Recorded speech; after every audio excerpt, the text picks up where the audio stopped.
Hello everyone, welcome back to my YouTube channel. आज की हम इस वीडियो में सिंपल फ्यूचर टेंस के यूजेस पढ़ेंगे। तो सबसे पहले सिंपल फ्यूचर टेंस में लगता क्या है ये बात कर लेते हैं। सिंपल फ्यूचर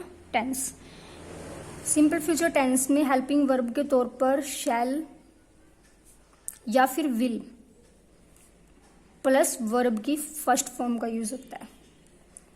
हमेशा सिंपल फ्यूचर टेंस में शैल का प्रयोग होगा आई और वी के साथ, बाकी सब के साथ विल का प्रयोग होगा, ये बात याद रखिएगा।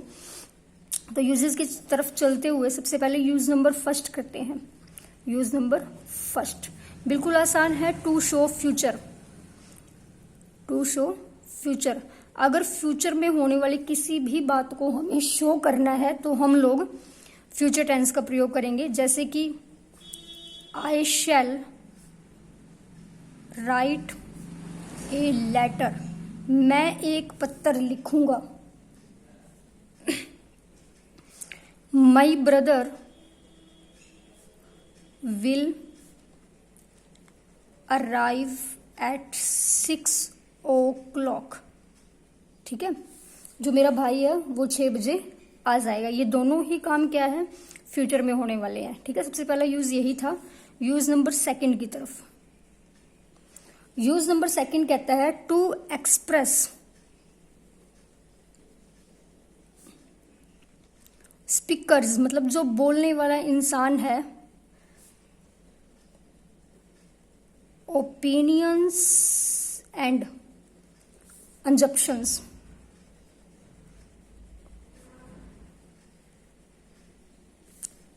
अबाउट फ्यूचर, मतलब जो भी इंसान बोलने वाला है उस इंसान के जो विचार हैं या उसकी अवधारणाएं हैं फ्यूचर को लेकर, उसको बताने के लिए भी हम सिंपल फ्यूचर टेंस का प्रयोग करते हैं। जैसे कि I hope that you will get first prize.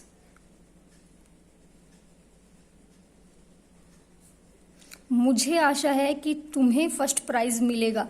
ये आई है ना, ये किसी भी इंसान के बारे में, मतलब फ्यूचर में होने वाले काम के लिए या फ्यूचर में होने वाले किसी इंसान के लिए ना अपनी अवधारणा शो कर रहा है। तो इसीलिए क्या है, सिंपल फ्यूचर टेंस को यूज किया है। जैसे कि ही थिंक्स दैट आई शैल कम, वह सोचता है कि मैं आऊंगा। तो ये उस इंसान की सोच किसके बारे में है, इसके बारे में, और ये फ्यूचर में होने वाले काम को बता रहा है। ठीक है, तो इन चीजों के लिए भी हम यूज करेंगे। Use number 3।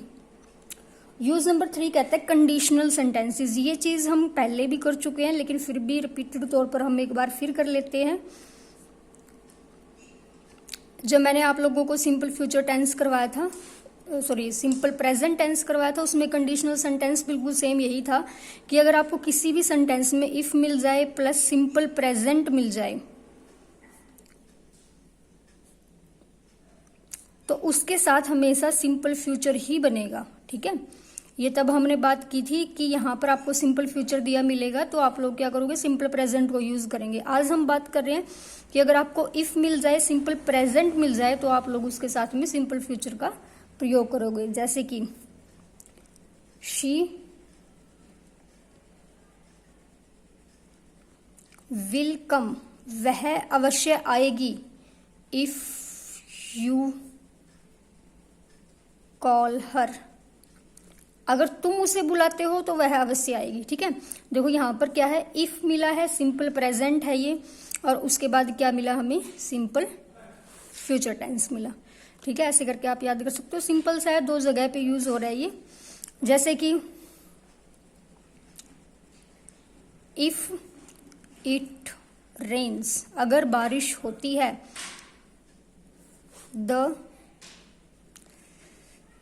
Captain will cancel the match, अगर बारिश होती है तो कैप्टन क्या करेगा, मैच को कैंसिल कर देगा। देखो इफ मिला हुआ है, सिंपल प्रेजेंट मिला है, और उसके साथ में क्या है, सिंपल फ्यूचर का जोड़ा है। यही बात थी। ठीक है, यूज नंबर 4 आपका ये है कि यूज नंबर 4 में आप लोगों को अगर मैं बात कहूं, यूज नंबर 4 कहता है कि जो आई और वी है उसके साथ में शैल का प्रयोग होगा। ठीक है, तो जो बाकी बच गए हैं जैसे कि ही हो गया, she, it, any name, you, they, तो इन सब के साथ में विल का प्रयोग होगा। ठीक है, सिंपल फ्यूचर कहता है ये। लेकिन अगर हमारे ये दोनों ही आपस में एक्सचेंज हो जाते हैं, अगर हम किसी भी चीज को टू एक्सप्रेस इंटेंशन और प्रॉमिस, अगर ये किसी भी इंसान का इंटेंशन या प्रॉमिस को शो करे तो ये दोनों ही एक्सचेंज हो जाते हैं आपस में। जैसे कि अगर मैं कहूं कि आई शैल राइट ए लेटर,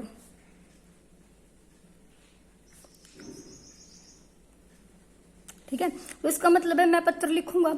लेकिन अगर मैंने कह दिया कि I will write a letter, इसका मतलब है कि ये इंसान का इंटेंशन शो कर रहा है, उसका प्रॉमिस शो कर रहा है कि वो इंसान पक्का निश्चित तौर पर डेफिनेटली पत्र लिखेगा ही। ठीक है, अगर ये हम हमेशा पढ़ते हैं कि आई और वी के साथ शैल, इन सब के साथ में विल, लेकिन अगर ये इंटेंशन, प्रॉमिस, थ्रेट, डिटर्मिनेशन, कई कंडीशंस को शो करने लग जाएं, तब ये क्या करेंगे, आपस में एक्सचेंज हो जाएंगे। ठीक है, तो इतने ही मतलब इन बातों को याद रखिएगा और यही हमारे सिंपल फ्यूचर टेंस के यूजेस हैं।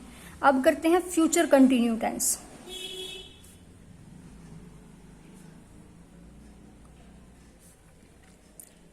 ठीक है, जो फ्यूचर कंटिन्यू टेंस है उसके यूजेस करते हैं। ठीक है, अब यूजेस क्या क्या रहेंगे, अब इसके यूजेस क्या क्या रहेंगे, सबसे पहले बात कर लेते हैं कि इसमें लगेगा क्या क्या। इसमें लगेगा आप लोगों का शैल और विल, प्लस में बी, प्लस वर्ब की फर्स्ट फॉर्म प्लस आईएनजी, ये हमारी क्या रहेंगी, हेल्पिंग वर्ब रहेंगी। यूज नंबर फर्स्ट की तरफ चलते हैं। यूज नंबर फर्स्ट क्या कहता है, to express an action,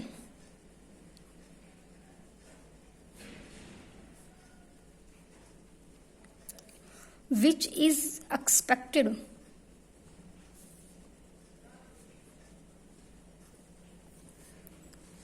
to take place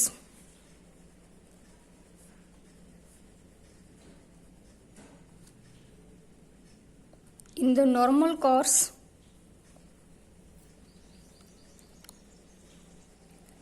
ठीक है, in the future। क्या कह रहा है कि फ्यूचर के अंदर किसी भी ऐसे काम को एक्सपेक्ट, मतलब उसकी संभावना करना कि जो निश्चित तौर पर और सामान्य तरीके से चल रहा होगा। जैसे कि आज हम प्रेजेंट में बैठे हुए हैं और अगर हम आज बात करें आज के बाद नेक्स्ट वीक की, तो मैं अगर कहूँ कि नेक्स्ट वीक तो मैं शादी में ना अभी इस टाइम मतलब डांस कर रही होगी, या फिर मैं नाच रही होगी, गाना गा रही होगी, खाना खा रही होगी, तो मतलब बात आज बैठे हुए हम फ्यूचर में हो रहे किसी भी काम के बारे में क्या कर रहे हैं, बात कर रहे हैं। तो नॉर्मल कोर्स में क्या होगा, वो चल रहा होगा। तो ऐसे कामों को बताने के लिए हम लोग क्या करेंगे, सिंपल फ्यूचर कंटिन्यू टेंस का प्रयोग करेंगे। ठीक है, देखिए अब वी आर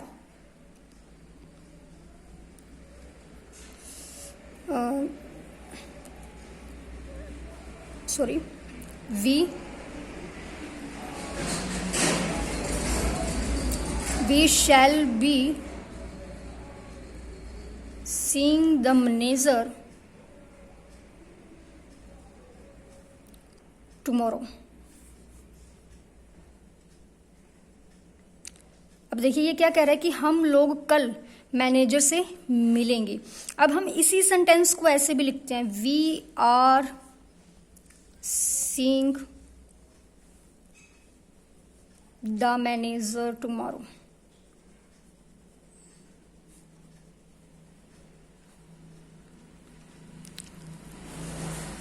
इसका मतलब है कि हम लोग कल मैनेजर को मिल रहे हैं, हम लोग कल मैनेजर को मिल रहे होंगे। दोनों ही सेंटेंसेस में अलग अलग है, इसमें हमने प्रेजेंट कंटिन्यू टेंस को यूज किया, इसमें हमने फ्यूचर कंटिन्यू टेंस को यूज किया है। तब डिफरेंस क्या है दोनों में? अब देखिए फ्यूचर कंटिन्यू टेंस है वो लेस डेफिनेट टाइम को दिखाता है। ये कह रहा है कि हम मिल रहे होंगे, तो मतलब कंपल्शन नहीं है कि वो मिलेंगे ही, लेकिन जब ये कह रहा है कि we are seeing the manager tomorrow, कि हम कल मैनेजर को मिल रहे हैं, अब ये डेफिनेटली बोल रहा है कि हम पहले से ही सब कुछ फिक्स है और कल को जाके वो मिल लेंगे। ठीक है, तो अगर यहाँ पे दोनों ही टेंस यूज हो सकते हैं, लेकिन यहाँ पे डेफिनेट और लेस डेफिनेट का वाला ही चक्कर है कि अगर काम निश्चित तौर पे होना हुआ है तो हम लोग वहां पर फ्यूचर कंटिन्यू प्रेजेंट कंटिन्यू को यूज करेंगे। अगर वहां पर थोड़ा सा अनिश्चित तौर पर है, सिर्फ आइडिया दिया गया है कि ऐसा हो सकता है, तो हम लोग फ्यूचर कंटिन्यू को यूज करेंगे। ठीक है, नेक्स्ट यूज नंबर 2 की तरफ चलते हैं। यूज नंबर 2 क्या कहता है? यूज नंबर 2 कहता है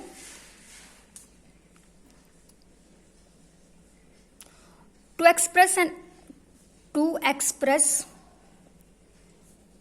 N action which will be in progress at the given time point of time in future। ये कहता है कि फ्यूचर में किसी दिए गए समय के ऊपर जो काम कंटिन्यूटी में होगा, प्रोग्रेस में होगा, उसको बताने के लिए हम ये लोग क्या करेंगे?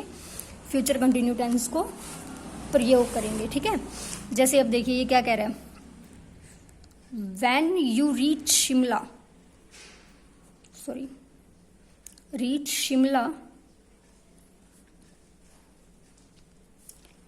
It will be snowing there.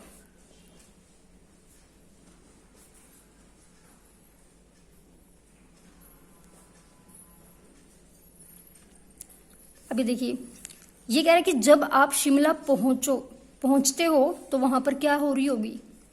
बर्फबारी हो रही होगी। ठीक है, अब यहाँ पे देखिए ये क्या कह रहा है, ये क्या कह रहा है कि फ्यूचर के अंदर कोई भी गिवन पॉइंट ऑफ टाइम है, गिवन पॉइंट ऑफ टाइम इसमें अंदर क्या हो गया? शिमला के अंदर पहुंचना। ठीक है, वो टाइम दे रखा है, शिमला में पहुंचना गिवन पॉइंट ऑफ टाइम हो गया, तो उस वक्त क्या होगा? काम प्रोग्रेस में होगा। तो काम कौन सा प्रोग्रेस में है? यहाँ पर बर्फबारी का होना। ठीक है, तो यूज नंबर 3 की तरफ चलते हैं। यूज नंबर 3 क्या कहता है? यूज नंबर 3 कहता है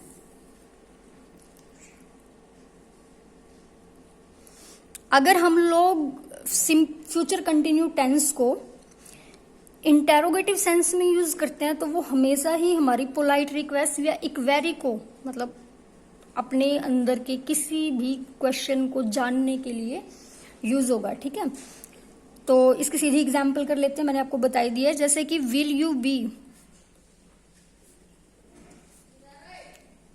कमिंग विद मी। अब देखिए ये क्या कह रहा है, मैंने कहा था आपको कि अगर इंटेरोगेटिव सेंस में हम लोग फ्यूचर कंटिन्यू को यूज करते हैं तो वो किस चीज की बात करेगा? या तो पोलाइट रिक्वेस्ट या फिर इक्वेरी। ठीक है, अब यहाँ देखिए will you be coming with me, क्या आप मेरे साथ आ रहे हो? ये इंसान की क्या शो कर रहा है? इक्वेरी शो कर रहा है कि सामने वाला इंसान उसके साथ आएगा कि नहीं आएगा। ठीक है, अब यहाँ पे देखिए शैल आई बी ऑर्डरिंग यू,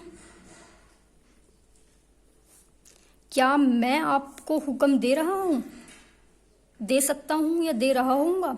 तो यहाँ पर सामने वाले बंदे क्या है? ये इक्वेरी भी पूछ रहा है और हम अगर देखा जाए तो यहाँ पर कहीं ना कहीं छुपे हुए मायने में पोलाइट रिक्वेस्ट भी है। ये सामने वाला कह रहा है क्या मैं आपको किसी भी प्रकार से हुक्म दे सकता हूँ? तो सामने वाला क्या है, मतलब उसका दे नहीं रहा है, वो सिर्फ इक्वेरी है। क्या सामने वाले ने ये सोचा है कि वो ऐसा कर सकता है? तो यही हमारे क्या थे, फ्यूचर कंटिन्यू टेंस के यूजेस थे। अगर आपको वीडियो पसंद आई हो तो उसको लाइक और सब्सक्राइब जरूर करें। Thank you so much for today. Next video के साथ बहुत जल्द मिलेंगे। Thank you once again.